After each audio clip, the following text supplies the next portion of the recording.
ఇప్పుడు మానవ వనరుల శాఖ మంత్రులు, ఐటీ శాఖ మంత్రులు నారా లోకేష్ గారు. ధన్యవాదాలు అధ్యక్ష. అధ్యక్ష, నా ప్రసంగం ప్రారంభించే ముందల మనందరం కలిసికట్టుగా నినాదాలు చేయాలి. జై అమరావతి, జై జై అమరావతి.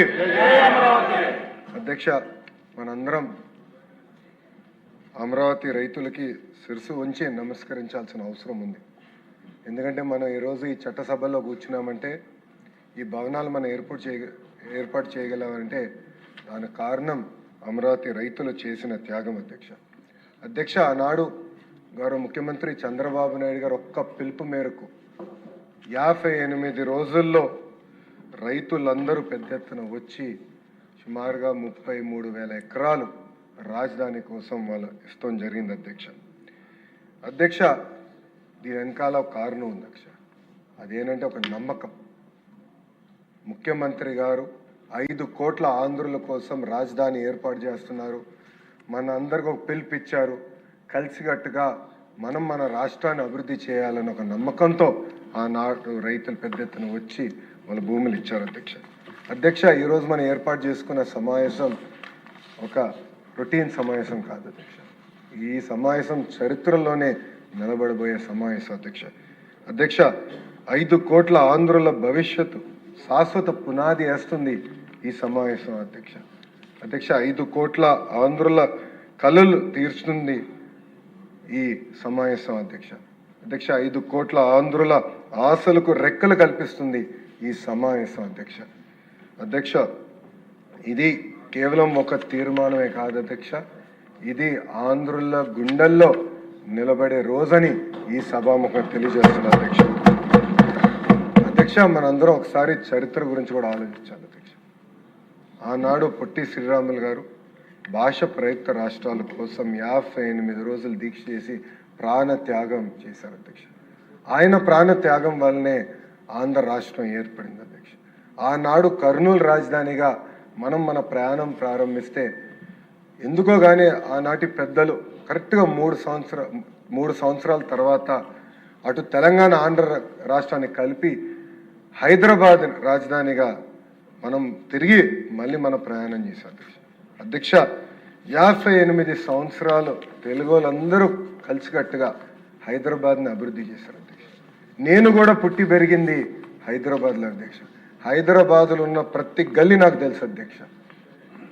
ఎందుకు చెప్తున్నానంటే ఒక ఎమోషనల్ అటాచ్మెంట్ అనేది మనందరికీ ఏర్పడుతుంది. ఇంకో పక్కన ఐటీ కానివ్వండి, ఫార్మా కానివ్వండి, ఫైనాన్షియల్ సర్వీసెస్ కంపెనీలు కానివ్వండి, పెద్ద ఎత్తున ఆనాడు చంద్రబాబు నాయుడు గారు పెట్టుబడులు తీసుకొచ్చి అద్భుతంగా హైదరాబాద్ని అభివృద్ధి చేస్తాం. మన కల్లారా చూసాం. అధ్యక్ష, ఇప్పుడు కూడా బాగా గుర్తు, గౌరవ ముఖ్యమంత్రి గారు మొదటిసారి ప్రమాణ స్వీకారం చేసినప్పుడు నేను 8వ తరగతి. ఆనాడు విజన్ 2020 అంటే చాలా మంది ఎగతాళి చేశారు. కానీ ఈరోజు తిరిగి వెనక చూస్తే విజన్ 2020 మనం సాధించుకున్నాం. ప్రపంచం మొత్తం తెలిసే విధంగా మన హైదరాబాద్ని మనం నిర్మించుకున్నాం. ఒక మాటలో చెప్పాలంటే ఆనాడు ఆంధ్ర రాష్ట్రం శరీరం అవుతే హైదరాబాద్ అనేది గుండెకాయలాగా నిలబడింది. అందరం కలిసికట్టుగా చెమటోర్చి కష్టపడి హైదరాబాద్ని అభివృద్ధి చేసుకున్నాం. ఇప్పుడే మనోహర్ గారు చెప్పినట్లు ఆనాడు మెజారిటీ సభ్యులు కానివ్వండి, ప్రజలు విభజించదు అని కోరారు.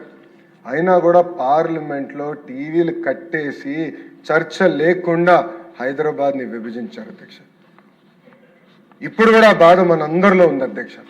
ఏం తప్పు చేశాం, ఒక్క క్షణంలో మమ్మల్ని విభజించారు, ఒక్క సరిగ్గా కూడా మాట్లాడలేదే, మన అవసరాలు కూడా తెలుసుకోలేదన్న బాధ ఈ రోజు కూడా మనందరిలో ఉంది.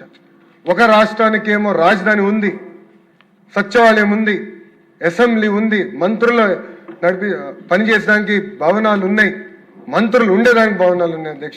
ఇంకొక రాష్ట్రానికి కనీసం రాజధాని ఎక్కడ ఉండాలో కూడా ఆనాడు చెప్పలేదు. ఈ రోజు కూడా బిల్ వల్ల మనందరూ ఇబ్బంది పడుతున్నాం. షెడ్యూల్ 9, షెడ్యూల్ 10లో ఉన్న సంస్థలు కూడా ఇంకా విభజించలేని పరిస్థితిలో మనందరం ఉన్నాం. అధ్యక్ష, కొన్ని ఫోటోలు చూపించాలనుకుంటున్నా ఈరోజు. మొదటిది, ఆనాడు గౌరవ ముఖ్యమంత్రి గారు మనకిచ్చిన భవనాలు ఎలా ఉన్నాయి హైదరాబాద్లో చూసాం. ఆనాడు మన ప్రయాణం ఇలా ప్రారంభించాం అధ్యక్ష. ఇంకో పక్కన చూడండి అధ్యక్ష, ఆనాడు మన ఇట్లా మొదలైంది అధ్యక్ష మన ప్రయాణం. అంటే భవనాల్లో కూడా అతి దారుణమైన భవనాలు ఆనాడు ఆంధ్ర రాష్ట్రానికి కేటాయిస్తాం జరిగింది అధ్యక్ష. ఇలాంటి పరిస్థితిలో మనం మన ప్రయాణం ప్రారంభించాం అధ్యక్ష. ఒక మాటలో చెప్పాలంటే కట్టుబట్టలతో మెడబట్టి బయటికి గంటేశారన్న ఫీలింగ్ ఈ రోజు కూడా నాకుంది అధ్యక్ష. 16,000 కోట్ల లోటు బడ్జెట్తో ఆనాడు ఆంధ్ర రాష్ట్రాన్ని ఏర్పాటు చేశారు అధ్యక్ష. అధ్యక్ష, మీరు ఒక్కసారి చూస్తే శాసనసభ కూడా హైదరాబాద్లో ఉండేది అధ్యక్ష. ఆ రోజు మీరు పంచాయతీరాజ్ గ్రామీణాభివృద్ధి శాఖ మార్చులు అధ్యక్ష. శాసనసభ సాక్షిగా వేగంగా మన రాజధానిని నిర్మించుకోవాలి, కృష్ణా గుంటూరు మధ్యలో 5 కోట్ల ఆంధ్రుల కోసం రాజధాని ఏర్పాటు చేస్తాం, అభివృద్ధి వికేంద్రీకరణ చేసి చూపిస్తామని ఆనాడు గౌరవ ముఖ్యమంత్రి శ్రీ నారా చంద్రబాబు నాయుడు గారు చెప్పారు అధ్యక్ష. అధ్యక్ష, ఆ రోజు ప్రతిపక్షంలో ఉన్న జగన్మోహన్ రెడ్డి గారు నుంచుని ఇప్పటికీ చిన్న రాష్ట్రం అయ్యాం, ప్రాంతీయ విద్వేషాలు నేను రెచ్చగొట్టేదానికి సిద్ధంగా లేను, అందుకే అమరావతికి సంపూర్ణ మద్దతు తెలుపుతున్నానని చెప్పారు అధ్యక్ష. అధ్యక్ష, ఆనాడు జనసేన పార్టీ కానివ్వండి, భారతీయ జనతా పార్టీ కూడా ముందుకొచ్చి ఎస్ అమరావతి శాశ్వత రాజధాని ఉండాలి, మా మద్దతు కూడా తెలుపుతున్నామని ఆనాడు చెప్పడం జరిగింది అధ్యక్ష. అధ్యక్ష, అమరావతి అనేది కేవలం ఒక భూమి కాదు, ఒక ఎమోషన్. రైతుల త్యాగంతో ఏర్పడింది ఈ అమరావతి. 58 రోజుల్లో సుమారుగా 35,000 ఎకరాలు రైతులు స్వచ్ఛందంగా వచ్చి వాళ్ళ భూములు ఇచ్చారు అధ్యక్ష. అధ్యక్ష, రైతుకి భూమి అనేది కేవలం ఒక ఆస్తి కాదు అధ్యక్ష. ఒక మాటలో చెప్పాలంటే అది వాళ్ళ జీవితం, వాళ్ళ గుర్తింపు, వాళ్ళ భవిష్యత్తు అధ్యక్ష. అలాంటి భూమి ఆంధ్రుల కోసం ఆనాడు రైతులు ఇచ్చారు అధ్యక్ష. అధ్యక్ష, చాలా మంది అంటే ప్రతిపక్షంలో ఉన్న చాలా మంది కూడా ఆనాడు రాజధాని గురించి కులాలు తీసుకొచ్చారు అధ్యక్ష. ఏదో ఒకే కులానికి మొత్తం ఇస్తున్నాం అని ఆనాడు అనేక ఆరోపణలు చేశారు అధ్యక్ష. మా బుచ్చే తాత గారు ఈరోజు చాలా స్పష్టంగా దానిపైన కూడా సమాధానం ఇచ్చారు అధ్యక్ష. అధ్యక్ష, ఒక దళిత రైతు గురించి చెప్తున్నాను అధ్యక్ష. పొన్నూరు నాగేశ్వరరావు గారు ఆనాడు రాజధాని కూడా భూమి ఇస్తే ధరలు పెరిగిన వల్ల వాళ్ళ పాపని MBBS చదివించగలిగారు అధ్యక్ష. వాళ్ళ అబ్బాయిని MBA కూడా పంపించారు అధ్యక్ష. ఇట్లా ఎంతోమంది జీవితాలు మారిన అధ్యక్ష ఒక అమరావతి వల్ల అధ్యక్ష. అధ్యక్ష, ఇప్పుడే పెద్దలు అన్నట్టు కేశవ్ గారు కూడా అన్నారు అధ్యక్ష, రాజధాని అనేది ఒక ఎకనామిక్ క్యాపిటల్గా ఉండాల్సిన అవసరం చాలా చాలా ఉంది అధ్యక్ష. ముందు చూపుతో రాజధాని ఏర్పాటు చేసుకోవాల్సిన అవసరం ఉంది అధ్యక్ష. అధ్యక్ష, మనం చూసాం హైదరాబాద్ నిజాం గారు ఏర్పాటు చేస్తే, సికింద్రాబాద్ బ్రిటిష్ వాళ్ళు ఏర్పాటు చేస్తే, సైబరాబాద్ని నిర్మించింది గౌరవ ముఖ్యమంత్రి చంద్రబాబు నాయుడు గారు అధ్యక్ష. ఒక ముందు చూపుతో, ఒక విజన్తో ఈరోజు ఢిల్లీ పడుతున్న పొల్యూషన్ కష్టాలు కానీ, బెంగళూరు పడుతున్న ట్రాఫిక్ కష్టాలు ఉండకూడదు, పర్ఫెక్ట్ ఎకోసిస్టమ్ ఏర్పాటు చేయాలి, రోడ్లు అనేది ప్రపంచం మొత్తం ఆశ్చర్యపడే విధంగా మనం ఏర్పాటు చేయాలనే లక్ష్యంతో ఆనాడు ప్లానింగ్ ప్రారంభించారు అధ్యక్ష. అధ్యక్ష, ఒక్కసారి మనం చూస్తే 2014-19 మధ్యన అధ్యక్ష గౌరవ మంత్రి నారాయణ గారు చెప్పినట్లు ఆనాడు సింగపూర్ ప్రభుత్వాన్ని ఒప్పించి తీసుకొచ్చి మనం మాస్టర్ ప్లానింగ్ చేసాం అధ్యక్ష. సింగపూర్ ప్రభుత్వాన్ని కూడా ముందు చూపుకుంటున్న అధ్యక్ష. వాళ్ళు కూడా వాక్ టు వర్క్ మోడల్ పాటిస్తారు అధ్యక్ష. అద్భుతంగా టౌన్ ప్లానింగ్ అనేది వాళ్ళ దగ్గర నుంచి ప్రపంచం మొత్తం నేర్చుకునే పరిస్థితి అధ్యక్ష. అలాంటి సింగపూర్ తీసుకొచ్చి మాస్టర్ ప్లానింగ్ చేస్తాం జరిగింది అధ్యక్ష. గౌరవ మంత్రి నారాయణ గారు చెప్పినట్లు ప్రపంచంలోని one of the best architect Norman ఫాస్టర్ని తీసుకొచ్చి సచివాలయం కానివ్వండి, హైకోర్టు కానివ్వండి, అసెంబ్లీ డిజైన్స్ మనం చేసుకుంటూ కూడా ఆనాడు జరిగింది అధ్యక్ష. అంతేకాకుండా అధ్యక్ష, కేవలం ఒక అమరావతి కాదు, అభివృద్ధి వికేంద్రీకరణ చేసి చూపించింది గౌరవ ముఖ్యమంత్రి చంద్రబాబు నాయుడు గారు అధ్యక్ష. అధ్యక్ష, అనంతపూర్ అధ్యక్ష కియా మోటార్స్ వచ్చే ముందల one of the most backward districts, అలాంటిది ఈరోజు అనంతపూర్ టాప్ 5కి వచ్చిందంటే దానికి కారణం ఒక కియా మోటార్ అధ్యక్ష. పంటలు పడిన ఈ జిల్లాలో ఏకంగా కార్లు తయారు చేసే పరిశ్రమలు ఆనాడు తీసుకొచ్చారు అధ్యక్ష. అది కూడా ఒక విజన్తో చేశారు. కియా మోటార్సే కాదు, కియా అనుబంధ సంస్థలు తీసుకురావాలి, మొత్తం ఎకో సిస్టమ్ రూపొందించాలని చేశారు అధ్యక్ష. అధ్యక్ష, రాయలసీమలో నేను మొత్తం పాదయాత్ర చేశాను అధ్యక్ష. నేను ఆనాడు గౌరవ ముఖ్యమంత్రి గారు చేసిన హార్టికల్చర్ మిషన్ నేరుగా చూశాను అధ్యక్ష. నేనే ఆశ్చర్యపోయాను. సింగనమల తాడిపత్రి మధ్య నేను చూస్తే నేను అసలు భారతదేశంలో ఉన్నానా అని ఆశ్చర్యపోయాను అధ్యక్ష. ఆ కొండలన్నీ చూస్తే అద్భుతంగా అరటి తోటలు ఉన్నాయి అధ్యక్ష. అంటే ఒక ముందు చూపుతో డ్రిప్ ఇరిగేషన్ ఏర్పాటు చేసి హార్టికల్చర్ మిషన్ ఆనాడు ముందలు తీసుకెళ్లారు అధ్యక్ష. అంతేకాదు అధ్యక్ష, ఉత్తరాంధ్రం కూడా వదిలిపెట్టలేదు. ఆనాడు ఐటీ పరిశ్రమలు తీసుకొచ్చారు, ఏకంగా మెడికల్ డివైసెస్ మ్యానుఫ్యాక్చరింగ్ పరిశ్రమలు తీసుకొచ్చారు, ఏషియన్ పెయింట్స్ ఉత్తరాంధ్రకి తీసుకొచ్చారు. ఇంకో పక్కన మనకి శ్రీ సిటీ కూడా పెద్ద ఎత్తున ఆనాడు పరిశ్రమలు తీసుకొచ్చినాయి గౌరవ ముఖ్యమంత్రి చంద్రబాబు నాయుడు గారు అధ్యక్ష. అధ్యక్ష, నేను పాదయాత్రలో అనేక సార్లు చెప్పాను అధ్యక్ష, నిజం కొంచెం చేదుగా ఉంటుంది, అబద్ధం తీయగా ఉంటుందండి అధ్యక్ష. అధ్యక్ష, ఆనాడు అబద్ధం చెప్పి అధికారంలోకి వచ్చిన వ్యక్తి వైఎస్ జగన్మోహన్ రెడ్డి గారు అధ్యక్ష. ఆనాడు ఆయన అన్నారు, నేను ఈ ప్రాంతంలోనే ఇల్లు కట్టుకుంటున్నాను, అమరావతి రాజధాని ఎక్కడికి వెళ్ళిపోదని ఆయన చెప్పారు అధ్యక్ష. ఆయనతో పాటు అనేక మంది వైకాపా సభ్యులు కూడా అదే చెప్పారు అధ్యక్ష. రాజధాని ఎక్కడికి వెళ్ళదు, ఆంధ్ర రాష్ట్రానికి శాశ్వత రాజధాని అమరావతి ఉంటుందని ఆనాడు చెప్పారు అధ్యక్ష. 151 సీట్లు గెలిచారు అధ్యక్ష. అబద్ధం చెప్పి గెలిచారు అధ్యక్ష. గెలిచిన వెంటనే మీరు చూస్తే ఏకంగా ప్లేట్ ఫిరాయించారు, 3 ముక్కల ఆట ప్రారంభించారు అధ్యక్ష. 3 రాజధానులు అని చెప్పారు అధ్యక్ష. అమరావతి ఎటుగో నాశనం చేశారు. అట్లని ఉత్తరాంధ్రలైన కట్టారు అధ్యక్ష. ఒక్క వ్యక్తి బతికేదానికి ఒక ప్యాలెస్ కట్టుకున్నాడు అధ్యక్ష. 700 కోట్ల రూపాయలు ఖర్చు పెట్టి. అంతేగాని ఒక్క అభివృద్ధి కార్యక్రమం చేయాలి, ఒక్క పరిశ్రమ తీసుకురాలేదు అధ్యక్ష. అంతేకాకుండా కర్నూలుని న్యాయ రాజధాని చేస్తున్నాడు అధ్యక్ష. కనీసం ఒక బెంచ్ కూడా తీసుకెళ్ళలేదు అధ్యక్ష కర్నూలుకి. అంటే మాయ మాటలు చెప్పి మభ్య పెట్టాలని ప్రయత్నించారు అధ్యక్ష. అందుకే ప్రజలు 151 సీట్లు 11 సీట్లకి తీసుకొచ్చారు అధ్యక్ష. అంతేకాకుండా అధ్యక్ష, నేను ఈ సభాముఖంగా జగన్మోహన్ రెడ్డి గారిని నేను డిమాండ్ చేస్తున్నా అధ్యక్ష, అమరావతి రైతులకి ఆంధ్ర రాష్ట్ర ప్రజలకి అబద్ధం చెప్పినందుకు క్షమాపణ చెప్పాల్సిన అవసరం ఆయన పైన ఉంది అధ్యక్ష. అధ్యక్ష, మీరు చూస్తే ఈ 3 ముక్కలాట అనౌన్స్మెంట్ అయిన తర్వాత అమరావతి రైతులు పెద్ద ఎత్తున ఉద్యమించారు అధ్యక్ష. 1631 రోజులు వాళ్ళ 5 కోట్ల ఆంధ్రుల కోసం పోరాడారు అధ్యక్ష. ఎప్పుడు గడప దాటిన మహిళలు పెద్ద ఎత్తున రోడ్డుపైకి వచ్చి ధర్నా చేశారు అధ్యక్ష, పోరాడారు అధ్యక్ష. అధ్యక్ష, ఈరోజు గౌరవ సభ్యులు సెషన్ స్టార్ట్ అయ్యే ముందర వస్తే మేము అందరం మాడుకుంటున్నాం అధ్యక్ష. గతంలో నేను ఎమ్మెల్సీగా ఉండేవాడిని అధ్యక్ష. హౌస్కి వస్తే భయపడాలి, ఎక్కడికి వెళ్తున్నారా అని. 3000 మంది పోలీస్ సభ్యులు ఉండేవారు అధ్యక్ష రోడ్ల పైన. ఆనాటి ముఖ్యమంత్రి జగన్మోహన్ రెడ్డి గారు రావాలంటే పరదాలు కట్టుకుని తిరిగేవారు అధ్యక్ష. ఎందుకంటే ఆయన భయంలో బతికాడు, ఆయనకు తెలుసు తప్పు చేశారని అధ్యక్ష. అధ్యక్ష, ఆనాడు మహిళలు పెద్ద ఎత్తున పోరాడితే చూడండి అధ్యక్ష,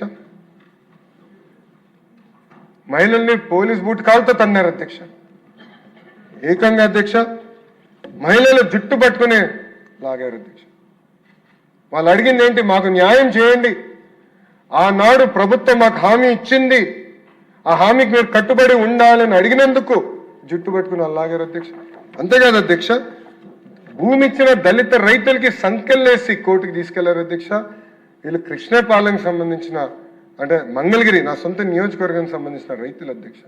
సంఖ్యలేసి భూములు త్యాగం చేసిన రైతులకి సంఖ్యలేసి ఆనాడు జైలుకి పంపించే రోజులు చూసాం అధ్యక్ష. అధ్యక్ష, నేను 2023లో యువగలం పాదయాత్ర చేశాను, రాజధానిలో కూడా నేను నడిచాను అధ్యక్ష. ఆనాడు రైతుల్ని కూడా కలుస్తాం జరిగింది. వాళ్ళందరికీ ఒకటే చెప్పాను, తెలుగుదేశం విధానం వెరీ క్లియర్, ఒకే రాష్ట్రం ఒకే రాజధాని అభివృద్ధి వికేంద్రీకరణ అని ఆనాడు చెప్పిన అధ్యక్ష. ఈరోజు ఎన్డీఏ కూడా దానికి కట్టుబడి ఉంది అధ్యక్ష. అంతేకాదు అధ్యక్ష, ఆనాడు జరుగుతున్న ఉద్యమం చూపించడానికి మీడియా మిత్రులు వెళ్ళి వీడియోలు తీసి చూపిస్తే అధ్యక్ష వాళ్ళపైన కూడా కేసులు పెట్టారు అధ్యక్ష. ఒక ఈటీవీ విలేకరి పైన అటెంప్ట్ రేప్ కేసు కూడా పెట్టినారు అధ్యక్ష.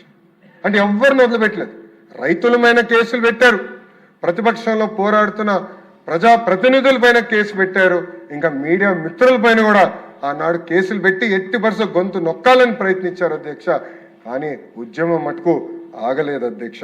అందరూ పోరాడారు అధ్యక్ష. అధ్యక్ష, మీరు కూర్చున్న స్థానంలోనే ఆనాడు తమ్మినేని సీతారామ గారు కూర్చుని ఏకంగా అమరావతిలో ఉన్న మహిళల్ని వయసులతో ఆనాడు పోల్చారు అధ్యక్ష. వయసులతో ఆనాడు పోల్చారు అధ్యక్ష. అంతేకాదు అధ్యక్ష, జగన్మోహన్ రెడ్డి గారు మహిళల్ని ఏకంగా పేడ్ ఆర్టిస్టులని ఆనాడు పిలిచారు అధ్యక్ష. అంటే మహిళలంటే ఎంత చిన్న చూపో ఏదో ఒక ఉదాహరణని ప్రజలందరూ కూడా గమనించాలి అధ్యక్ష. అధ్యక్ష, అచ్చెన్నాయుడు గారు చాలా అద్భుతంగా ఈరోజు చెప్పారు అధ్యక్ష. ఆ రోజు ఈ 3 రాజధానుల బిల్లు వస్తే పెద్ద ఎత్తున తెలుగుదేశం పార్టీ శాసనసభ్యులు అటు కూర్చుని పోరాడారు, నినాదాలు చేశారు అధ్యక్ష. దానికోసం వాళ్ళే ఆనాడు సస్పెండ్ కూడా చేస్తాం జరిగింది అధ్యక్ష. కానీ బలం సరిపోలేదు అధ్యక్ష. ఆ బిల్ కౌన్సిల్కి వచ్చింది. ఆనాడు నేను ఒక ఎమ్మెల్సీగా ఉన్నాను అధ్యక్ష. మేమందరం కలిసికట్టుగా పోరాడం, అందరం మాట్లాడడం, మమ్మల్ని ఎగతాళి చేశారు అధ్యక్ష. ఆనాడు మేమందరం నిర్ణయం తీసుకున్నాం. ఆనాటి leader of opposition Yanamala Ramakrishna గారి నాయకత్వంలో ఈ బిల్ని సెలెక్ట్ కమిటీకి పంపించాలని కూడా మేము డివిజన్ అడిగాం, మేము ముందలే చెప్పాం కూడా అధ్యక్ష. హోరాహోరీగా చర్చ జరుగుతుంది. నేను తిరిగి చూసి ఇలాంటి గ్యాలరీస్ ఉన్నాయి అధ్యక్ష. అక్కడ మొత్తం వైకాపా శాసనసభ్యులు అందరూ వచ్చారు అధ్యక్ష. అది తెలుసుకున్న తర్వాత ఏం జరుగుతుందో చూసానికి గౌరవ ముఖ్యమంత్రి చంద్రబాబు నాయుడు గారు వచ్చారు అధ్యక్ష. ఆయన కూడా కూర్చున్నారు అధ్యక్ష, నేరుగా చూశారు అధ్యక్ష. ఆనాడు నేను నా ఫోన్ నుంచి తీసిన ఫోటో అధ్యక్ష. ఇక్కడ గౌరవ ముఖ్యమంత్రి గారు కూర్చుంటే అధ్యక్ష చుట్టూ ముట్టారు అధ్యక్ష వైకాపా నాయకులు, మంత్రులు అధ్యక్ష. అనేక మాటలు అన్నారు అధ్యక్ష, అన్నరాని మాటలు మాట్లాడారు అధ్యక్ష. వాళ్ళకి అండగా నిలబడ్డారు అధ్యక్ష. ఆనాడు ఒక గోడగా నిలబడింది ఆ రోజు మా శాసన సభ్యురాలు భవానీ గారు కానీ, అనగాని సత్యప్రసాద్ గారు కానివ్వండి, స్వామి గారు కానివ్వండి, గుట్టిపాటి రవి గారు కానివ్వండి, మా సాంబశివరావు గారు కానివ్వండి, గోడలాగా నిలబడ్డారు. ఎవరు రానిలేదు అధ్యక్ష. లేంటే ఆనాడు గౌరవ ముఖ్యమంత్రి చంద్రబాబు నాయుడు గారి పైన కూడా దాడి చేయాలన్న ప్రయత్నం ఆనాడు జరిగింది అధ్యక్ష. అధ్యక్ష, ఇది పర్సనల్ కాదు అధ్యక్ష, ఇది 5 కోట్ల ఆంధ్ర రాష్ట్రాలకు సంబంధించిన విషయం. వాళ్ళ కోసం పోరాడడానికి ఉన్నాం, ఏదైతే రైట్ దానికోసం నిలబడడానికి ఉన్నాం అధ్యక్ష. అధ్యక్ష, ఆనాడు మేము అందరం మాట్లాడి సెలెక్ట్ కమిటీ మెజారిటీ సభ్యులు సెలెక్ట్ కమిటీకి పంపించమంటే ఆనాడు షరీఫ్ గారి నుంచి నేను సెలెక్ట్ కమిటీకి పంపిస్తున్నానని చెప్పినందుకు ఇలాంటి టేబుల్స్ పైన ఆనాటి మంత్రులు నుంచున్నారు అధ్యక్ష. ఒక్క మంత్రి అయితే ఏకంగా లోపలికి వెళ్ళి ఆయన పైన చేయి కూడా వేసుకుంటాం జరిగింది అధ్యక్ష. ఏం తప్పు చేశారు అధ్యక్ష షరీఫ్ గారు? మెజారిటీ సభ్యులు కోరిందని ఆయన నిలబడ్డారు, అదైపోయింది. దాని తర్వాత ఏకంగా అధ్యక్ష చైర్మన్ గారి సంతకం లేకుండా గవర్నర్ గారి అసెంట్ కోసం బిల్ పంపించారు అధ్యక్ష. అంటే పార్లమెంట్ ప్రాక్టీసెస్ ని ఎలా వీళ్ళు పక్కన దారి మళ్లించారనే దానికి ఇది ఒక ఉదాహరణ అధ్యక్ష. అందుకే వీడియోలో చూసాం, ఆ బిల్ని తిరిగి వెనక్కి తీసుకోవాల్సిన అవసరం వచ్చింది అధ్యక్ష. పెద్ద మనసుతో కాదు అధ్యక్ష. అంటే అడుగడుగునే మమ్మల్ని అవమానించారు అధ్యక్ష, అడుగడుగునే ఇబ్బంది పెట్టారు అధ్యక్ష. అయినా పర్వాలేదు, 5 కోట్ల ఆంధ్రుల కోసం నిలబడతామని ఆనాడు చంద్రబాబు నాయుడు గారు మాకు చెప్పిన విధంగా మేమందరం కలిసికట్టుగా పోరాడం అధ్యక్ష. అంతేకాకుండా అధ్యక్ష మన మధ్య చిచ్చు పెట్టడానికి ప్రయత్నించారు అధ్యక్ష. మీరు ఉత్తరాంధ్ర నుంచి వచ్చిన శాసనసభ్యులు మీరు విశాఖపట్నానికి వ్యతిరేకంగా మాట్లాడతారంటే ఆనాడు మా శాసనసభ్యులు అందరూ ఉన్నారు అధ్యక్ష. గన్నబాబు గారు కానివ్వండి, అటు పక్కన గంటా శ్రీనివాస్ గారు కానివ్వండి, వెలుగుపూడి రామకృష్ణ బాబు గారు కానివ్వండి, అందరూ నాకు బాగా గుర్తు టీడీఎల్పీ మీటింగ్ల నుంచి ఒకటే చెప్పారు, ఆనాడు ఒకే రాష్ట్రం ఒకే రాజధాని జై అమరావతి నినాదంతో వెళ్ళాం సార్, దానికి మనందరం కట్టుబడి ఉందాం, మీ నాయకత్వంలో విశాఖపట్నం అభివృద్ధి చెందుతుందని వాళ్ళందరూ చెప్తాం జరిగింది అధ్యక్ష. 5 సంవత్సరాలు కలిసికట్టుగా పోరాడాం. అందుకే ఎవ్వరు ఊహించిన విధంగా 164 స్థానాల్లో తిరిగి మళ్ళీ ఎన్డీఏ గెలిచి ఈరోజు మనం వచ్చాం అధ్యక్ష. అధ్యక్ష, మనందరం we are all merely custodians of these institutions అధ్యక్ష. మనందరం ఎవరం కానీ భూమిపైన శాశ్వతం కాదు అధ్యక్ష, కానీ వ్యవస్థలు శాశ్వత అధ్యక్ష. అధ్యక్ష, ఒక్కసారి హైదరాబాద్ అభివృద్ధి చూద్దాం అధ్యక్ష. గౌరవ ముఖ్యమంత్రి చంద్రబాబు నాయుడు గారి తర్వాత వచ్చిన రోసయ్య గారు కానివ్వండి, కిరణ్ కుమార్ రెడ్డి గారు కానివ్వండి, రాజశేఖర్ రెడ్డి గారు కానివ్వండి, కేసీఆర్ గారు కానివ్వండి, ఇప్పుడు రేవంత్ రెడ్డి గారు కానివ్వండి, అందరూ హైదరాబాద్ని అభివృద్ధి చేసుకుంటూ వెళ్తున్నారు అధ్యక్ష. కానీ ఆంధ్ర రాష్ట్రంలో ఏం జరిగింది అధ్యక్ష? ఒక్క వ్యక్తి వల్ల ఎంత విధ్వంసం జరిగింది అధ్యక్ష. 5 సంవత్సరాలు కాదే 30 సంవత్సరాలు మనం వెనక్కి వెళ్ళాం అధ్యక్ష. ఈరోజు ఒక పక్కన టీజీ భరత్ గారు, ఇంకో పక్కన ఐటీ శాఖ మార్చులుగా నేను పారిశ్రామికవేత్తలను కలిస్తే అధ్యక్ష, వాళ్ళందరూ ఒకటే అడుగుతున్నారు, మీరు గ్యారంటీ ఇస్తారా మళ్ళీ జగన్మోహన్ రెడ్డి అనే వ్యక్తి ముఖ్యమంత్రి అవడని? మాకు అనేక పరిశ్రమలు తెలిసి ఎంత ఇబ్బంది పడినాం అతని పరిపాలనలో, మీరు గ్యారంటీ ఇస్తారని అడుగుతున్నారు అధ్యక్ష. అధ్యక్ష, భారతదేశంలో 100 రూపాయలు పెట్టుబడులు వస్తే 25.3 రూపాయలు ఆంధ్ర రాష్ట్రానికి ఈరోజు వస్తున్నాయి అధ్యక్ష. అది 50 రూపాయలు అయ్యేది అధ్యక్ష. జగన్మోహన్ రెడ్డి అనే వ్యక్తి లెక్కనుంటే 50 రూపాయలు అయ్యేది. ఎందుకంటే అందరూ అడుగుతున్నారు, మమ్మల్ని 50% మంది అడుగుతున్నారు, మీరు గ్యారంటీ ఇస్తారా మళ్ళీ అలాంటి వ్యక్తి తిరిగి రావడం అధ్యక్ష. అందుకే ఈరోజు చాలా అద్భుతంగా అచ్చెన్నాయుడు గారు చెప్పారు అధ్యక్ష. ప్రజలందరూ ఆలోచించాలి, యువకులందరూ ఆలోచించాలి, జెన్జీ ప్రత్యేకంగా ఆలోచించాలి అధ్యక్ష. ఇది మన భవిష్యత్తుగా దీనిపై మనం తీసిన నిర్ణయం పైన ఆధారపడి ఉంటుంది అధ్యక్ష. ఒక్క అవకాశమైన ఒక ఓటు వేస్తే ఎంత నష్టపోయామో మనందరం చూస్తున్నాం అధ్యక్ష. ఆంధ్ర రాష్ట్రం ఎంత వెనక్కి వెళ్ళిపోయిందో చూడండి, మనందరం చూసాం అధ్యక్ష. అధ్యక్ష, ఒక మాట చెప్పాలంటే పక్క రాష్ట్రాలు చూసి అసూయపడుతున్నా అధ్యక్ష. ఒక హైదరాబాద్, ఒక బెంగళూరు, ఒక చెన్నై ఎంత అద్భుతంగా అభివృద్ధి చెందినాయని నాకు అసూయ ఉంది అధ్యక్ష. ఒక ఆంధ్రుడిగా నాకు అసూయ ఉంది. ఎస్, ఒక కసితో, ఒక పట్టుదలతో మన రాష్ట్రాన్ని అభివృద్ధి చేయాలి, అమరావతిని అద్భుతంగా నిర్మించాలి, అన్ని ప్రాంతాలు ముందరికి తీసుకెళ్లాలి, అభివృద్ధి చేయాలి, పెట్టుబడులు తీసుకురావాలి కసితో మేమందరం ఉన్నాం అధ్యక్ష. అందుకే అధ్యక్ష, గౌరవ ముఖ్యమంత్రి చంద్రబాబు నాయుడు గారు ఒక పక్కన, ఇంకో పక్కన ఉప ముఖ్యమంత్రి పవన్ అన్న గారి నాయకత్వంలో ఈరోజు పెద్ద ఎత్తున పెట్టుబడులు వస్తున్నాయి అధ్యక్ష ఆంధ్ర రాష్ట్రానికి. ఈరోజు భారతదేశంలో ఎవరు ఊహించలేదు అధ్యక్ష, ఇంక్లూడింగ్ టీమ్ 11 కెప్టెన్ అధ్యక్ష. పులివెందుల ఎమ్మెల్యే కూడా ఊహించలేదు అధ్యక్ష. ఆయన ఎగతాళి చేశాడు అధ్యక్ష మమ్మల్ని. ఆసిలర్ మిత్తల్ ఒరిస్సాలో పెట్టుబడులు పెడుతుంది, ఆంధ్ర సింగ్ ఎట్టు వస్తుంది, లోకేష్ అనే వ్యక్తి అబద్ధం చెప్తున్నాడు అని చెప్పాడు అధ్యక్ష. ఈరోజు మనందరం గర్వపడాలి అధ్యక్ష. భారతదేశంలోనే అతి పెద్ద స్టీల్ ప్లాంట్ ఉత్తరాంధ్రకు తీసుకొచ్చింది ఈ ప్రభుత్వం అధ్యక్ష.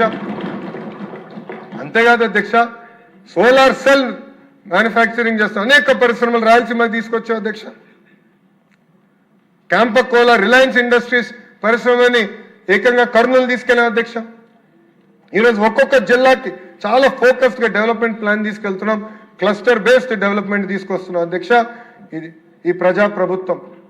ఏ ఒక్క జిల్లా వెనకబడకూడదు, అన్ని జిల్లాలు సమగ్ర అభివృద్ధి చెందాలి, కానీ ఒకే రాజధాని ఆంధ్ర రాష్ట్రానికి ఉండాలన్న లక్ష్యంతో ఈరోజు ఎన్డీఏ ప్రభుత్వం పనిచేస్తుంది అధ్యక్ష. అనంతపూర్ని ఒక ఆటోమోటివ్ హబ్గా,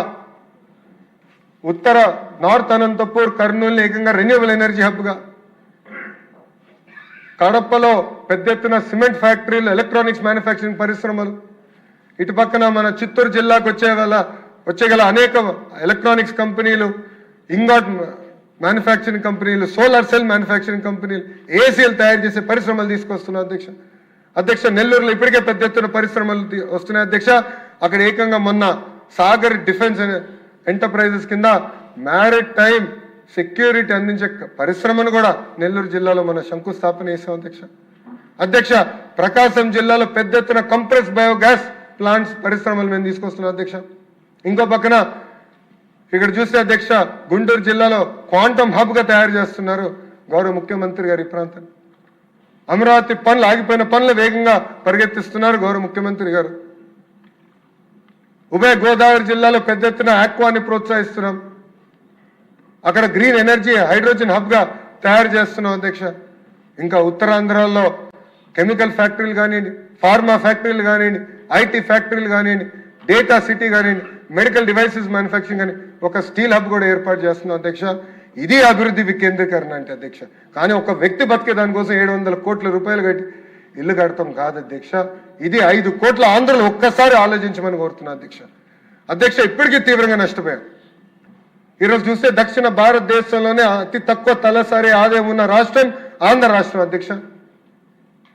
5 సంవత్సరాలు ఎంత వెనక్కి వెళ్ళామా, 5 కోట్ల ఆంధ్రులు ఆలోచించాల్సిన అవసరం ఉంది అధ్యక్ష. ఒక పట్టుదలతో, ఒక కసితో మేమందరం పనిచేస్తున్నాం అధ్యక్ష. ఈరోజు ఒక పక్కన గౌరవ ముఖ్యమంత్రి గారు, ఇంకో పక్కన గౌరవ ఉప ముఖ్యమంత్రి గారు కేబినెట్ మీటింగ్లో పెట్టుబడులు వస్తే ఇమ్మీడియట్గా శాంక్షన్ చేయండి, ఫాస్ట్గా వెళ్ళండి, పరిగెత్తండి అని ఇక్కడ చెప్తున్నారు అధ్యక్ష. ఇంకో పక్కన ఢిల్లీలో ప్రధానమంత్రి గారు కానివ్వండి, గౌరవ హోంమంత్రి గారు అమిత్ షా గారు కానివ్వండి, నేను ఎప్పుడు కలిసినారు ఇన్ని పరిశ్రమలు తీసుకొచ్చా, తొందరగా గ్రౌండ్ చేయి, సొంత కాళ్ళపై నిలబడాలి ఆంధ్ర రాష్ట్రాన్ని, అక్కడి నుంచి కూడా పెద్ద ఎత్తున ప్రోత్సహిస్తున్నారు అధ్యక్ష. అధ్యక్ష నేను అనేక సార్లు చెప్పాను, ఇతర రాష్ట్రాల్లో డబుల్ ఇంజిన్ సర్కారులు ఉన్నాయి, కానీ కేవలం ఒక ఆంధ్ర రాష్ట్రంలోనే డబుల్ ఇంజిన్ బుల్లెట్ ట్రైన్ సర్కారు ఉందని అధ్యక్ష. అధ్యక్ష అక్కడ ప్రధానమంత్రి నరేంద్ర మోడీ గారు, ఇక్కడ గౌరవ ముఖ్యమంత్రి గారు చంద్రబాబు నాయుడు గారు అధ్యక్ష, ఇద్దరు కలిసికట్టుగా ఆంధ్ర రాష్ట్రాన్ని ముందలు తీసుకెళ్తున్నారు అధ్యక్ష. ఈరోజు అమరావతి కోసం 16,000 కోట్ల రూపాయలు కేంద్ర ప్రభుత్వం గ్రాంట్ ఇచ్చింది అధ్యక్ష. ఆగిపోయిన పోలవరం పనుల్ని మనం పరిగెత్తిస్తున్నాం అధ్యక్ష. అధ్యక్ష డేటా సెంటర్ మనం తీసుకొద్దాం, గూగుల్ని ఆంధ్ర రాష్ట్రాన్ని తీసుకొద్దాం అంటే వాళ్ళు కొన్ని షరతులు పెట్టారు అధ్యక్ష. ఈ మూడింటి పైన మాకు క్లారిటీ కేంద్ర ప్రభుత్వం ఇస్తే మేము వస్తామని అధ్యక్ష. గౌరవ ముఖ్యమంత్రి గారు ఆ ఫైల్ని శంకర్లో పెట్టుకున్న అధ్యక్ష. గూగుల్ అన్న సంస్థ ఆంధ్ర రాష్ట్రానికి వచ్చిందంటే అర్ధరాత్రి 12:30కి అనుకుంటా అధ్యక్ష, ఎగ్జాక్ట్ టైం నాకు గుర్తులేదు, కానీ 12 దాటింది అధ్యక్ష. నిర్మలా సీతారామన్ గారితో గౌరవ ముఖ్యమంత్రి గారు కూర్చుని అమ్మ పర్మనెంట్ ఎస్టాబ్లిష్మెంట్ పైన ట్యాక్స్ ఇన్సెంటివ్స్ ఇస్తే పెద్ద ఎత్తున డేటా కంపెనీలు వస్తాయి, డేటా సెంటర్స్ వస్తాయని ఆనాడు చెప్తాం జరిగింది అధ్యక్ష. దాన్ని మేడం గారు అప్రూవ్ చేశారు అధ్యక్ష. గూగుల్ ఆంధ్ర రాష్ట్రానికి వచ్చింది. సేమ్ థింగ్ అధ్యక్ష, ఆర్సిలర్ మిత్తల్ కూడా కేంద్ర ప్రభుత్వానికి సంబంధించిన ఒక pipe line, slurry pipe line అవసరం ఉందంటే వాళ్ళు డిలే చేస్తుంటే గౌరవ ముఖ్యమంత్రి గారు స్వయంగా వెళ్ళి ప్రధానమంత్రి గారిని కోరారు అధ్యక్ష. ఎస్ చేస్తానని చెప్పిన తర్వాత ఆర్సిలర్ మిత్తల్ వచ్చింది అధ్యక్ష. That is the power of double engine bullet train సర్కార్ అధ్యక్ష. 5 కోట్ల ఆంధ్రులు ప్రత్యేకంగా ఇది గమనించాలని కోరుతున్నా అధ్యక్ష. ఎందుకంటే దొంగ అబ్బాయి ఎప్పుడు దొంగ మాటలు చెప్తాడు అధ్యక్ష. ఆయనకు ఒక దొంగ పేపర్ ఉంది, దొంగ ఛానల్ ఉంది, దాని పేరే సాక్షి అధ్యక్ష. మళ్ళీ అంటున్నాడు పాదయాత్ర చేస్తాడని దొంగ మాటలు చెప్పేదానికి అధ్యక్ష. అందుకే 5 కోట్ల ఆంధ్రులు అప్రమత్తంగా ఉండాలని ఈ సభాముఖం నేను కోరుకుంటా అధ్యక్ష. అధ్యక్ష ఇది నాకు ఒక ఎమోషనల్ మూమెంట్. ఎందుకంటే 2019 నుంచి అమరావతి మీద శాసనసభ్యులు, శాసన మండలి సభ్యులు అందరం పోరాడాం, ఆ రోజు ఉద్యమం చేశాం అధ్యక్ష. ఆనాడు జై అమరావతి అన్నందుకు కౌన్సిల్లో నా పైన దాడి చేశారు సభ్యులు కూడా. ఇక్కడ వీడియో నేను చూపిస్తాం జరిగింది, టీవీలో చూపిస్తే కరెక్ట్ కాదని నేను చూపించలేదు, కానీ అనేక మంది సభ్యులు చూశారు. నా ఫోన్ లాక్కునేదానికి ట్రై చేశారు, నా కాగితాలు లాక్కునేదానికి ట్రై చేశారు, అవమానించడానికి ట్రై చేశారు అధ్యక్ష. కానీ నిజం నిప్పు లాంటిది ఈరోజు నిజం గెలిచింది అధ్యక్ష. గౌరవ ముఖ్యమంత్రి గారు ఆధ్వర్యంలో, గౌరవ ఉప ముఖ్యమంత్రి గారి ఆధ్వర్యంలో అమరావతిని ద వన్ అండ్ ఓన్లీ అని శాశ్వత రాజధానిగా తీర్మానం చేసి కేంద్ర ప్రభుత్వానికి పంపించి క్యాబినెట్లో ఆమోదం తెలిపి ఏకంగా పార్లమెంట్లో క్లియర్ చేసుకుని ఇంక ఏ తుక్కులకు వచ్చినా పొరపాటున వచ్చిన